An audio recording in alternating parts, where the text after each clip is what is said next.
Today we are going to study subject English, fill in the blanks। ये कुछ words दिए हुए हैं, इनको आपको कंप्लीट करना है, जैसे कि डैश डैश UMB। तो आपको उसमें साउंड वर्ड्स फिल करने, जैसे कि TH, क्या साउंड वर्ड्स है? THUMB thumb, okay.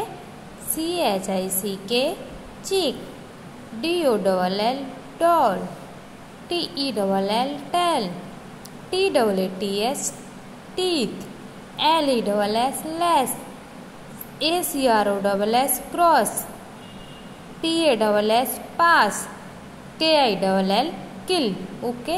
इस तरीके से आपको इनमें साउंड वर्ड्स फिल करने हैं, ठीक है, और इन वर्डों को कंप्लीट करना है।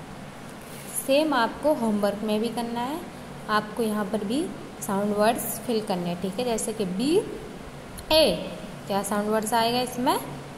ठीक है, BALL बॉल, WELL वेल, ठीक है। तरीके से ऐसे HALL हॉल, आपको साउंड वर्ड्स को कंप्लीट करना है।